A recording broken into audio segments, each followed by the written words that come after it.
할렐루야.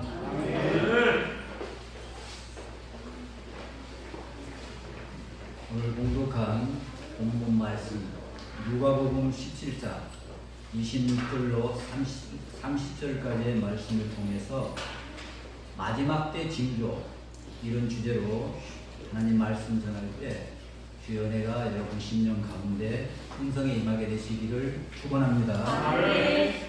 자연계의 모든 동식물들은 정한 시기에 따라서 찬설이가 내리기 전에 겨울을 준비합니다. 그래서 나무들도 보면은 가을철이 오면은 아깝지만 스스로 나뭇잎을 떨어뜨립니다. 그래서 혹독한 추위를 준비하는 거죠.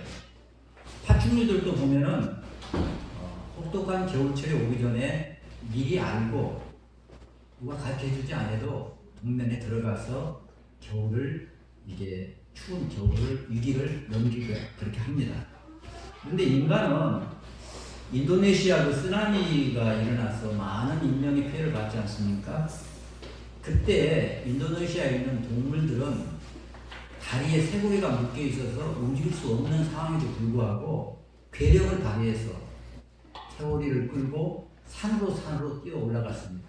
그런 모습을 보고 동물원 관계자들은 아니 왜 이렇게 길들여진 코끼리가 난데없이 펄떡펄떡 뛰고 산으로 도망치는가 의아해했습니다.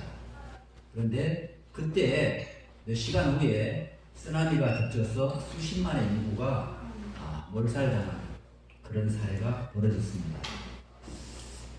모든 이런 자연계 동식물들은 위기의 때를 다 알고 사전에 도피를 하는데 만물의 영장이라고 하는 인간들만은 멍청하기가 끝이 없어요. 그래서 사람은 때를 분별하지 못하고 오늘 본문 말씀대로 베드로전서 4장 7절에 만물의 마지막이 가까웠는데 어떻게 합니까? 같이 읽겠습니다. 시작. 만물의 마지막이 가까이 왔으니 그러므로 너희는 정신을 차리고 근신하여 기도하라. 아멘. 이 말씀을 엊그제 한 게 아니고 2000년 전에 베드로 사도를 통해서 이미 만물의 마지막이 가까웠다고 그랬습니다. 그로부터 지금 얼마나 세월이 흘렀습니까? 2000년이라는 세월이 흘른 거예요. 그 말은 베드로가 이런 말씀을 전할 때보다도 훨씬 더 마지막이 가까웠다는 것을 우리는 인지를 해야 할 것입니다. 마태복음 25장에는 열처녀의 비유가 나옵니다. 여기서 5처녀는 미련하고 5처녀는 지혜로운 처녀였다라고 기록되어 있습니다. 차이가 뭘까요? 다가올 미래의 환란을 대비하고 준비하는 그룹이 있고 준비를 소홀히 하는 그룹이 있었다라고 볼 수가 있습니다. 그런데 준비하는 자와 준비를 소홀히 하는 자의 차이가 별거 아닌 것 같지만 운명의 갈림길로 갈림을 볼 수가 있습니다. 미리 준비한 한 그룹은 천국에 입성해서 영원 복락을 누리는가 하면은 준비에 소홀했던 미련한 5처녀들은 지옥에 던져져서 이를 갈미 있으리라 한평생 후회하며 살았다는 겁니다. 자, 오늘 본문은 노아의 때, 또 롯의 때 어떠했길래 인류가 멸망하고 도시가 불에 타서 다 멸망을 했을까요? 노아의 때는 홍수로 물의 넘침으로 멸망을 당했고 그럴 때까지도 성경은 말하기를 먹고 마시고 시집가고 장가가였더라. 그런데도 홍수로 다 멸하기까지 사람들이 깨닫지 못하였다라고 성경은 기록하고 있습니다. 롯의 때는 어땠을까요? 불과 유황불이 비오듯 내렸다라고 성경은 기록하고 있어요. 그런데 그때까지도 똑같이 노아 때와 같이 사람들은 먹고 마시고 시집가고 장가가고 또 사고 팔고 심고 집 짓더니 다 도시가 멸망할 때까지 그들은 깨닫지 못하였다라고 성경은 기록하고 있습니다. 창세기 6장 3절에 보면은 여호와께서 나의 신이 영원히 사람과 함께하지 아니하리니 그들이 육체가 되니라. 인류가 창조의 목적을 상실하고 하나님을 섬기지 않고 자기 자신을 섬기는 육의 사람으로 전락할 때 하나님은 홍수를 일으켜서 인류를 멸망케 하였던 것입니다. 노소 때는 어땠습니까? 노소 때에 소돔과 고모라 성이 멸망했거든요. 그런데 그때는 특징이 뭐였냐면은 성적 타락이 크게 이르는 시대였다라고 성경은 기록하고 있습니다. 성적 타락이 얼마나 크게 이르냐면은 동성애가 만연한 시대였다. 이렇게 기록을 하고 있어요.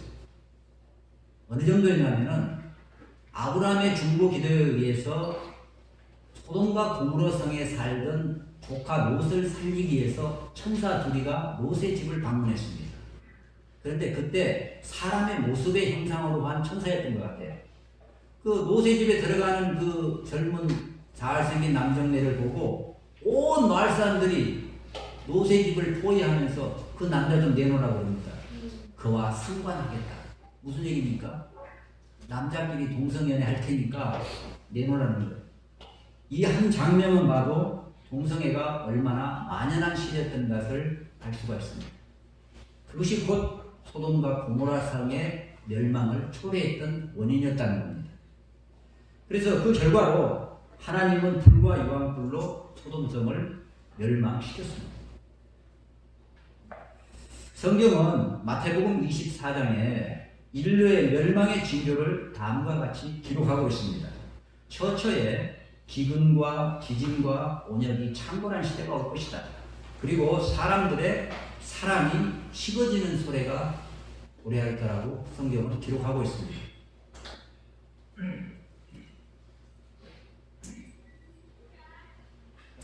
인간의 탐욕이 빚어낸 무분별한 난개발로 인해서 마지막 때 첫 번째 징조는 어떤 것인가? 환경 오염이 극심해지고 기후변화가 급격히 진행되고 있음을 볼 수가 있습니다. 연간 바다에 버려지는 쓰레기가 얼마인 줄 아십니까? 발표에 의하면 약 800만 톤이라고 합니다. 2010년도부터 현재까지 버려진 쓰레기의 양은 1억 5,500만 톤인데 잘 실감이 안 가서 좀 더 현실적으로 표현하자면 이 양은 전 세계 해안가를 30cm의 폭으로 30m의 쓰레기 높이를 쌀 수 있는 양이라고 해요. 놀라지도 않아요? 박형 권사님은 놀라시나요? 우리가 무심코 버리는 쓰레기가 지금 해양 쓰레기가 그 정도라는 겁니다. 태평양에는 쓰레기의 섬이 형성되었는데 그 크기가 대한민국의 15배의 쓰레기 섬이 지금 형성되어 가고 있습니다. 여러분, 미세한 우리 공기가 마시는 것은 미세먼지를 지금 안 마시기 위해서 마스크도 쓰고 있잖아요.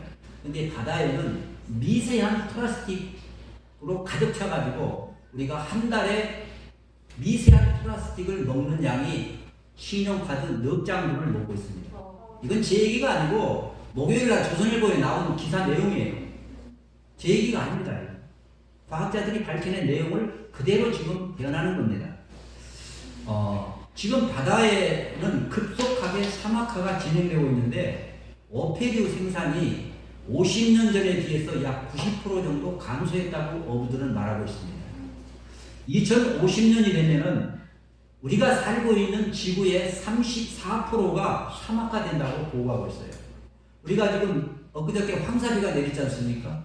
몽골 지방의 그 사막화가 극심한 것이 건조한 기후로 인해서 모래 태풍이 지금 몰려와서 중국은 물론이오나 한반도까지 이렇게 영향을 미치고 있는데 전 지구촌의 34%가 몽골 땅처럼 된다고 가정해 보세요. 숨 쉬울 날이 별로 없습니다. 마지막 때 두 번째 징조는 기후 변화를 들 수가 있습니다. 기후에 쏠림 현상이 두드러져서 바다의 온도가 지금 엄청나게 상승되고 있습니다. 소위 말해서 미친 기상이라고 말하죠. 기상이 미쳤다라고 말합니다. 한 시간에 비가 내리면 막 1m씩 내려버리잖아요. 1000mm씩. 그런데 기상 관측일에 이런 일은 처음 있는 일이라고 그 앵커들은 말하고 있잖아요. 기상 관측사상 이런 일은 처음이다. 대만 같은 경우에는 지금 얼마나 가뭄이 심한지 저수익이 약 4%에 불과하고 공장의 공업용수 부족으로 반도체 생산에 차질을 빚고 있습니다. 모두 다 내용입니다. 대만 기상관측 이래 54년 만에 최악의 가뭄이다라고 이렇게 말하고 있습니다. 그들은 반도체 생산을 위해서 농토에 물도 다 끊어버렸습니다. 농사 짓는 것보다 반도체 공장을 멈추는 것이 손해가 더 크기 때문에 그렇습니다. 남극의 온도는 영하 30도 전후가 정상적인 온도입니다. 그런데 지금 남극 온도가 영상 20도입니다. 놀라야 돼요. 지금 상태가 우리가 어떤 시대에 살고 있는지. 그래서 영상 20도가 되어서 펭귄들의 새끼가 죽는 현상이 일어납니다. 펭귄들은 영하 30도에서 적응할 수 있도록, 영하 30도는 비가 오지 않기 때문에 눈 먼지만 이렇게 눈가루만 흘러요. 그러니까 자기들끼리 이렇게 보호가 되는데 영상 20도가 되버리니까 낮에 비를 맞고 밤에 얼어버립니다. 그래서 펭귄의 새끼가 죽는 겁니다. 다큐에 다 나온 얘기입니다. 이거.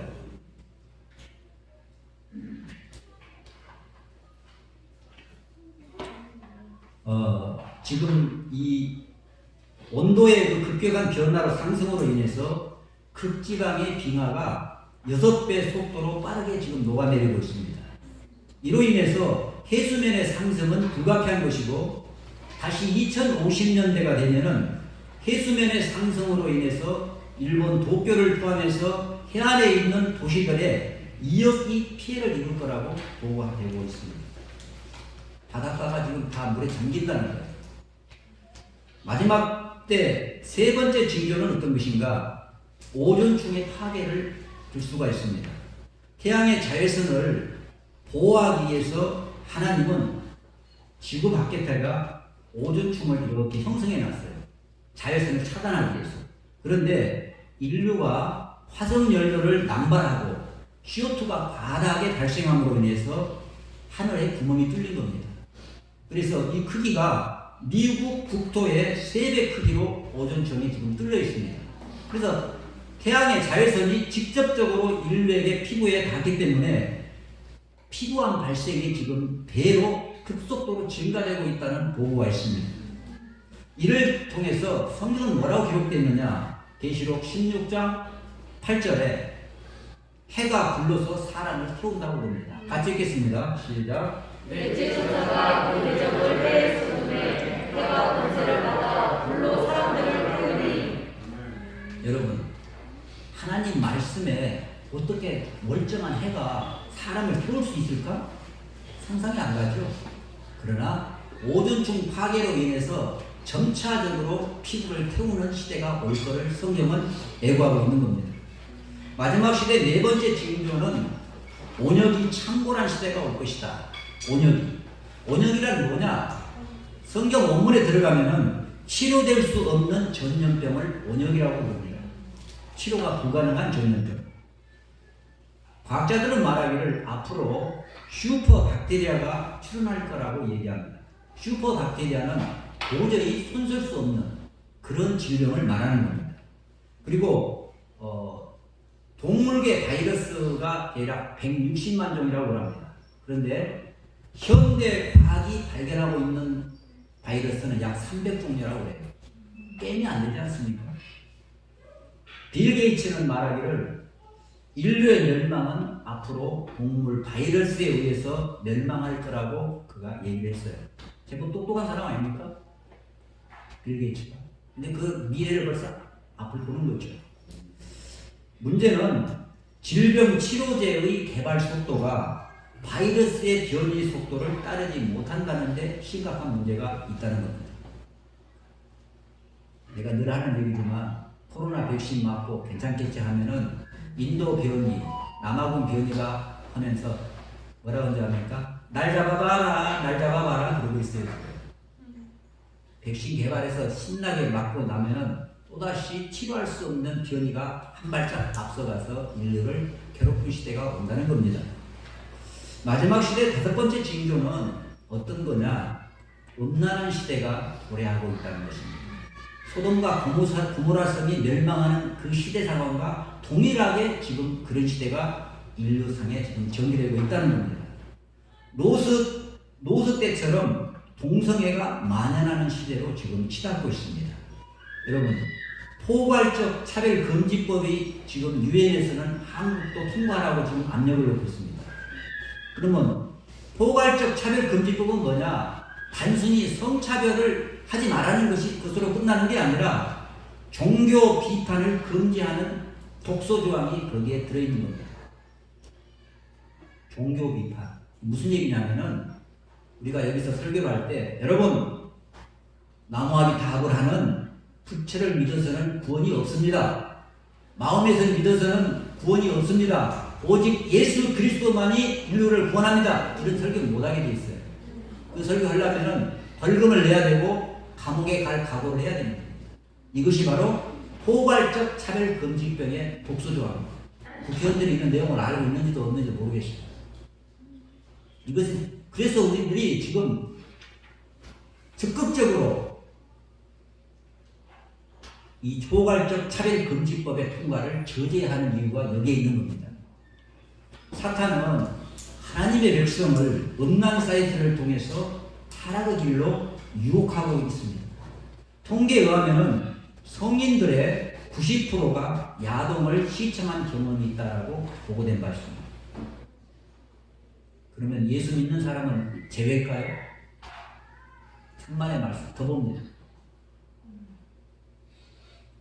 마지막 때 6번째 징조는 사람의 심령이 갈수록 악하여가는 세대에 우리가 살고 있다는 겁니다.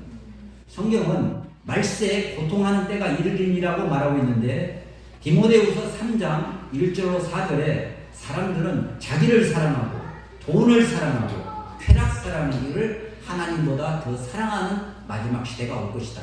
같이 읽겠습니다. 시작. 너는 이것을 알라. 말세에 고통하는 때가 이르러 사람들이 자기를 사랑하며 돈을 사랑하며 교만하며 비방하며 부모를 모욕하며 감사하지 아니하며 거룩하지 아니하며 4절까지 정하며 언어가 옳지 아니하며 모함하며 절제하지 못하며 사나우며 선한 것을 좋아하지 아니하며 배신하며 조국하며 자만하며 쾌락을 사랑하기를 하나님 사랑하는 것보다 더하며. 아멘. 동의하십니까? 지금 이 시대가 우리가 살고 있는 시대가 말세에 고통하는 때인데 똑같습니다. 우리의 심령이. 문제는 범죄 연령대가 점점 낮아지고 있다는 추세입니다. 요즘 굉장히 10대들이 겁납니다. 우리가 어렸을 때는 동네 어른들 보면은 고개 숙이고 꿀밤 하나 먹어도 아무 대꾸가 없었어요. 지금 지나가다가 야 어떻게 너희가 담배 피냐라고 얘기할 때 맞을까고 하고 말해야 됩니다. 아예 말 안 합니다. 학교 선생님들이 맞는 시대입니다. 요즘 착한 애를 한 보면요, 조금 착한 애를 보면 야 요즘에도 저런 같은 애, 저런 애들 같은 애들이 있나라고 말합니다. 그만큼 착한 애가 없어졌다는 거예요. 성경은 예언한 그대로 지금 이루어지고 있습니다. 처처의 기근과 지진과 온역이 창궐하는 시대가 올 거라 그러는데 성경에 말씀한 마지막 때 징조를 그대로 보여주고 있습니다. 우리를 사랑하신 하나님은 아무런 경고의 말씀 없이 인류를 그렇게 노아의 홍수대처럼 멸하지 않습니다. 자연환경을 통해서 죄 종들의 입술을 통해서 수없이 깨달으라고 사인을 보냅니다. 파이널 사인, 마지막 사인을 오늘 보내는지 누가 알겠습니까? 앞으로는 이제 이러한 처처의 기근과 지진과 온역으로 인해서 경제가 흔들리게 될 겁니다. 경제가 살아날 걸로 보십니까? 잠깐 거품에 불과합니다. 장기적으로 보면 지금 보세요. 코로나 한 사건으로 인해서도 세계의 경제가 얼마나 흔들리고 있습니까? 한국의 지금 성장률이 얼마나 뒤지고 있습니까? 상상이 안 갑니다. 코로나 사태 한 건으로 인해서 수많은 자영업자들이 파산해 있고, 여러분 명동 거리에 빈 상가가 지금 한 집거리 한 것으로 지금 빈 상가가 나와 있습니다. 상가 주인이 제발 그냥 깎아줄 테니까 상가 문만 닫지 말라고 해도 누가 오는 사람이 없습니다. 장사가 안 되겠다. 지금 그런 시대 하나만 봐도 이것이 바로 경제가 흔들리고 있다는 징조고, 경제가 흔들림으로 인해서 난세의 영웅이 등장한다고 적그리스도인 짐승이 등장할 수 있는 무대를 조성하고 있다는 겁니다. 그러면 짐승표, 적그리스도가 등장하면 어떻게 되느냐? 적그리스도는 우리 인류에게 짐승표를 강요받는 시대가 온다는 것을 예고하고 있는 겁니다. 앞으로 세계는 정치적으로나 사회적으로, 경제적으로, 종교적으로 대혼란 시대가 도래할 것으로 보는 겁니다. 혼란한 시대가 와요. 기상을 봐도 어지럽고 정치를 봐도 어지럽고 뭐 하나 그냥 불안불안하고 보통 문제가 아닌 시대가 이제 도래합니다. 상상을 불허한 시대, 한 번도 경험해보지 못한 상황 속에 우리가 지금 치닫고 있다는 겁니다. 이렇게 대혼란 시대 다음에는 어떤 시대가 오느냐? 성경 요한계시록 마지막 편에 7년 대환란이 온다라고 성경은 기록하고 있습니다. 한일의 환란. 그 한일의가 바로 7년을 말합니다. 7년 대환란 시대가 이제 오게 되는데 그때는 어떤 현상으로 일어나느냐? 적그리스도인 짐승이 세계적인 정치 지도자가 등장하면서 그가 짐승과 그의 우상을 경배를 강요하는 시대가 온다는 겁니다. 이를 거부하는 자는 며칠든지 다 죽이더라라고 성경은 기록되어 있습니다. 계시록 13장 15절 말씀을 같이 읽겠습니다. 시작. 너가 권세를 받아 짐승의 우상에게 생기를 주고 그 짐승의 우상으로 말하게 하고 또 짐승의 우상에게 노래하지 않는 자는 몇이든지 다 죽이게 하더라. 네가 신앙을 지킬래? 적그리스도인 짐승을 섬길래? 양자택일이라는 겁니다. 2000년 전에 오신 예수 그리스도는 은혜로 우리가 구원을 받았지만 다시 오실 주님을 맞이할 때는 은혜로만은 안 됩니다. 신앙의 절개를 지키느냐 안 지키느냐를 체크하고 테스트한 다음에 합격자만이 천년 왕국의 주인공이 된다는 겁니다. 정신 바짝 차리셔야 돼요. 그리고 두 번째 대환란 시대에는 모든 자에게 남녀노유 빈부귀천 할 것 없이 모든 자에게 오른손이나 이마에 짐승표를 받기를 강요하는 시대가 올 것이다라고 성경은 말하고 있습니다. 왜냐? 처치의 기근과 지진으로 완전히 초토화됨으로 인해서 식량의 고갈 현상이 일어납니다. 그래서 성경은 말하기를 하루 노동자가 하루 일해가지고 한 컵에 하루 일해가지고요 한 컵에 밀가루 한 컵 정도밖에 살 수 없는 시대가 온다. 그렇게 기록되어 있어요. 밀가루 한 컵. 하루 벌어가지고. 하루 요즘 일당이 10만원에서 15만원쯤 가죠. 하루 종일 노동자가 일해가지고 밀가루 한 컵밖에 못 사는 시대. 얼마나 식량 사정이 악화되면 모르겠어요. 뭐 그럴 날이 오리라고 성경이 그렇게 말하고 있어요. 그럴 날이 반드시 옵니다. 그래서 이제 식량의 고갈로 인해서 배급시대가 도래하게 됐는데 바로 이 배급표가 뭐냐? 매매할 수 있는 666이라는 짐승의 표입니다. 이 짐승표를 받는 자에게만 매매할 수 있고 물건을 살 수가 있는 겁니다. 근데 이 매매표는 받아도 되고 안 받아도 되는 사항이 아니라 받는 순간에 그는 사단에 종속된다는 증표입니다. 굉장히 심각하게 이 말씀을 여러분이 받아들여야 돼요. 왜냐? 왜 지금 미리 얘기하느냐? 이러한 시대에 우리 자녀 세대가 이런 시대가 만약에 닥친다고 했을 때 들어보지 못한 사람들은 너나 할 것 없이 다 핍박과 굶주림으로 인해서 666이라는 매매표를 다 받게 된다는 겁니다. 받는 순간에 결과가 어떻게 되는가 다음에 설명하겠습니다. 먼저 성경은 이렇게 기록하고 있습니다. 요한계시록 13장 16절로 18절 같이 읽겠습니다. 시작. 그가 오는 자, 곧 자기자나 흰자나 부자나 가난한 자나 자유인나 종들에게 그 오른손에나 이마에 표를 받게 하고 누구든지 이 표를 가진 자 외에는 매매를 못하게 하니 이 표는 짐승의 이름이나 그 이름에 있으리라. 죄가 여기 있으니 청정한 자는 그 짐승의 수를 세워가 그것은 사람의 손이 귀에 쓰는 666이다. 몇이라고요? 666. 666이라고 얘기를 합니다. 이러한 짐승표 환란이 도래하는 것을 우리가 인지할 때 성경 전체에 기록된 내용이 사실인 것을 입증하는 사건입니다.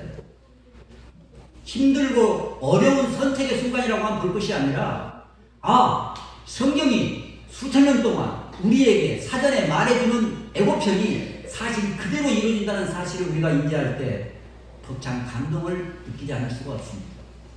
제가 짧은 신앙 연조 가운데 노아의 홍수 사건이 역사적 사실이라는 것이 창조 과학회를 통해서 증명되는 것을 제가 접할 때 큰 감동이 왔어요. 인간의 생각으로는 도저히 이해할 수 없고 믿을 수 없는 성경들의 내용들이 노아의 홍수 사건이 역사적 사실이라는 것이 입증되는 순간에 다 믿어지더라고요. 다 믿어져요.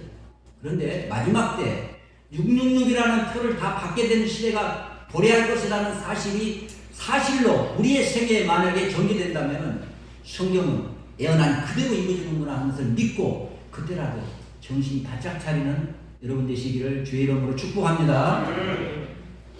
그렇다면 짐승과 우상을 경배하고 이마에나 손에 표를 받으면 그 사람의 운명은 어떻게 될까요? 표 안 받으면 다 죽이겠다는데 표를 받으면 어떻게 되냐는 겁니다. 성경은 불과 유황불에 쳐넣어 세세토록 원한을 받을 거라고 말하고 있습니다. 참 난감합니다. 표를 받자니 다음이 문제고 안 받자니 순교해야 되고 또 굶어 죽여야 될 판인데 얼마나 힘들겠어요. 성경은 이렇게 말합니다. 표 받는 자의 결과다. 요한계시록 14장 9절로 11절 말씀을 같이 읽겠습니다. 시작.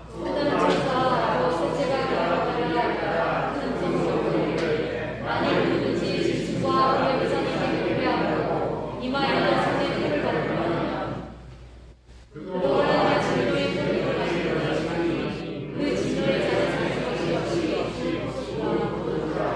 거룩한 천사들과 성령 앞에서 불과 유황으로 고난을 받으니 그 고난의 열기가 세상에서 올라가고와 짐승과 우리의 우상에 경배하고 그의 이름 표를 받는 자는 누구든지 밤낮 쉴 수 없이 살아가리라. 짐승의 표를 받는 자는 어디로 간다겠습니까? 불과 유황이 타는 지옥불에 던져진다. 그리고 밤낮 쉼을 얻지 못하게. 왜? 이 표에는 GPS 기능이 장착돼 가지고 우리의 행동거지 전부 다 우리의 생각까지도 전부 다 체크해요. 누구에게?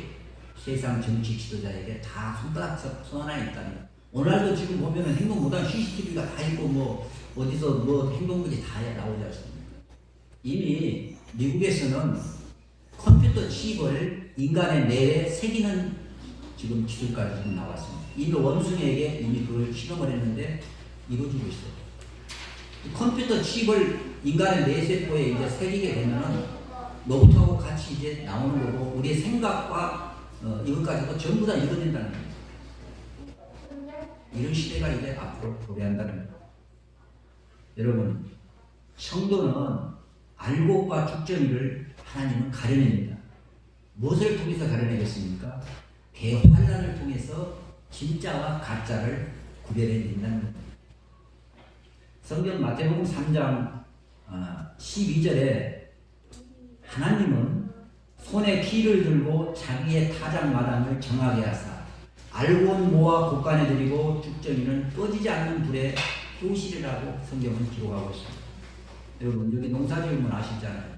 가을에 콩타작을 하면은 지금 기계로 돌리지만은 마당에 농사 깔아놓고 도리깨로 밑다 패죠. 그래서 어떻게 돼요? 알곡은 밑으로 떨어지고 위에 건물은 반이 날려버리지 않습니다.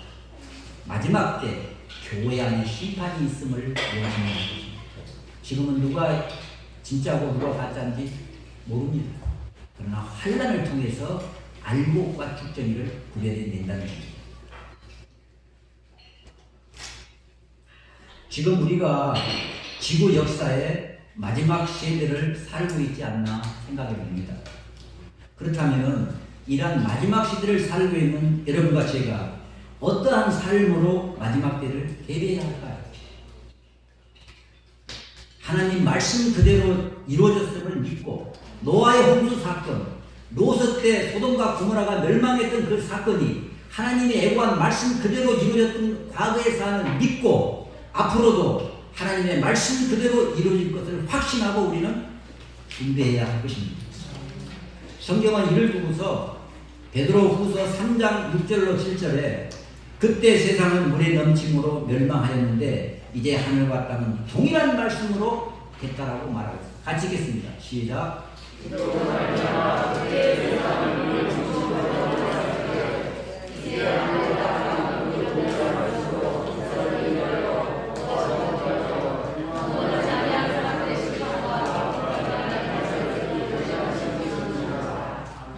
이게 무슨 말입니까?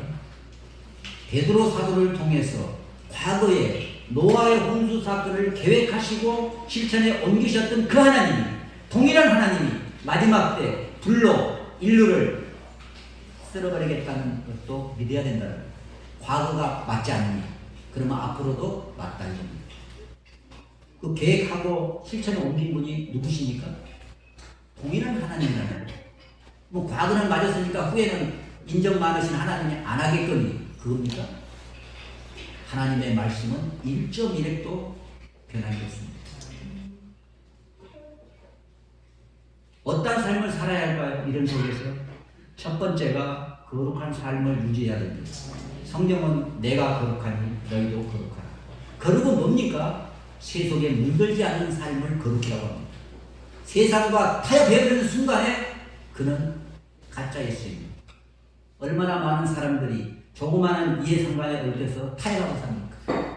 내가 조그만 손해볼 것 같으면 바로 타협해보지 않습니다. 그러니까 예수쟁인지 아닌지 전혀 구별이 안 가요. 세상 말로 꽁인지 된장인지 구별이 안 가는 전 속에서 살기 때문에 예수쟁이가 짓밟히고 있는 겁니다. 소금이 마치를 이루기 때문에 짓밟히고 있는 겁니다. 우리의 믿음의 선조들은 그렇게 살지 않았어요. 두 번째로는 짐승과 우상의 경배를 거부해야 됩니다. 생명을 내버려야 돼요. 다니엘의 세 친구인 사드락과 메삭과 아벤누고는 풀무불 앞에서도 목숨을 내걸고 느부갓네살 왕의 신상에 절하지 않았습니다. 그런 신앙의 절개를 가져야 됩니다.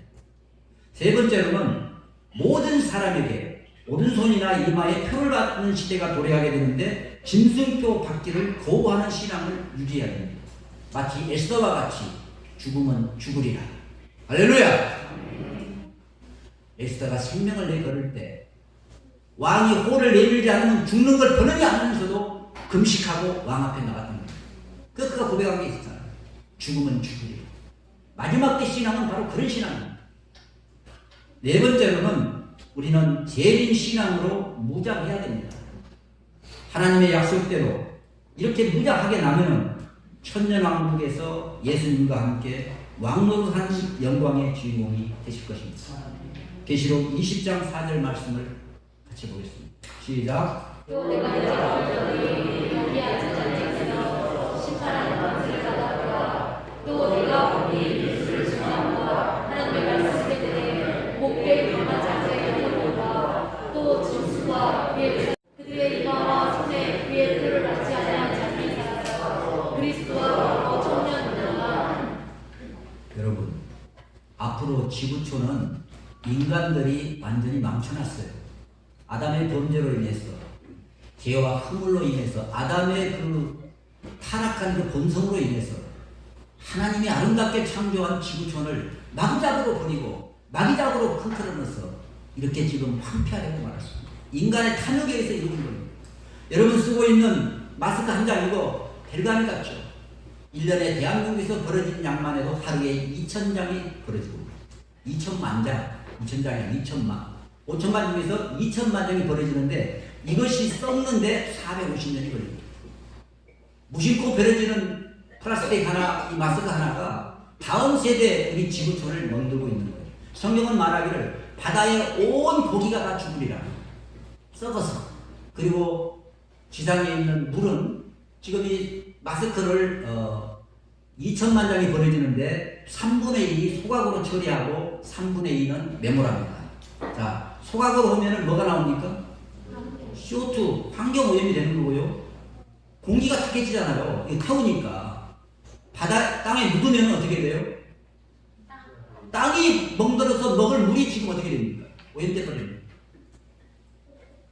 코로나를 막는 것이 나은 건지 450년씩 걸리는 이게 지금 버리는 것이 나은 건지 심각하게 고민해 봐야 돼. 시대. 지금 우리가 이런 시대에 살고 있습니다.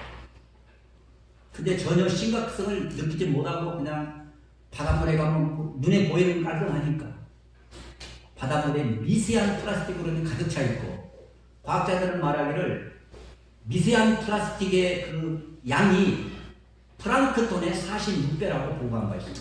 이미 지금 바다는 이제 회복할 불능으로 좀 와 있어요. 플랑크톤을 미세한 고기들이, 어린 고기들이 먹잖아요. 먹이사슬에 의해서 결국 누가 먹습니까? 사람이 먹게 되는 거예요. 그래서 제가 말했잖아요. 우리가 한 달에 지금 현재 신용카드 넉 장 분량의 플라스틱을 먹고 있다.